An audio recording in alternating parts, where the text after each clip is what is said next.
नमस्कार मेरे प्यारे दोस्तों, आपका स्वागत है आपके नए YouTube चैनल कथा सागर में।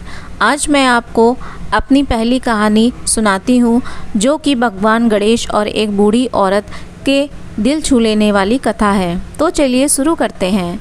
एक दिन भगवान गणेश जी को अचानक खीर खाने का बहुत मन हुआ। उन्होंने एक गिलास में दूध और थोड़े चावल लेकर पूरे गांव में सबको पूछा कि कोई मेरे लिए खीर बना दे, लेकिन सबने मना कर दिया क्योंकि दूध और चावल बहुत कम थे। तब भगवान गणेश एक बूढ़ी औरत के घर पहुंचे और बोले, माँ, मेरा खीर खाने का बहुत मन है, क्या तुम मेरे लिए खीर बना दोगी? बूढ़ी औरत ने कहा, बाबा, ये दूध और चावल तो बहुत कम है, इससे खीर कैसे बनेगी? गणेश जी मुस्कुराए और बोले, तुम्हारे घर में जो सबसे बड़ा बर्तन है उसमें ही इस सामग्री को डाल दो। बूढ़ी औरत ने अपनी बहू को आवाज़ लगाकर ऐसा ही करने को कहा। जैसे ही दूध और चावल बड़े बर्तन में डाले गए, वे बर्तन खीर से भरने लगा। खीर उबल उबल कर बाहर गिरने लगी। तब बहू ने हंसकर कहा, गणेश बाबा, आपकी खीर तैयार है, आप भोग लगाओ।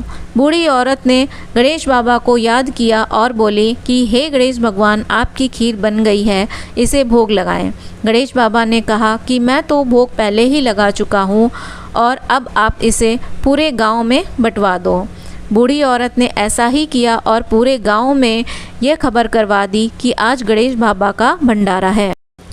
यह सुनते ही गांव के सभी लोग आए और उन्होंने प्रेम पूर्वक खीर का प्रसाद ग्रहण किया, लेकिन फिर भी वह खीर खत्म नहीं हुई। बूढ़ी औरत को याद आया कि उसका बेटा काम के सिलसिले में बाहर गया है।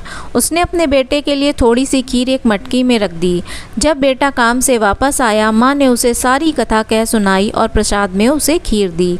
जैसे ही मटकी खोली, उसमें सोने और चांदी के गहने भरे हुए थे। उस दिन वे बहुत धनवान हो गए और उनकी सारी गरीबी दूर हो गई।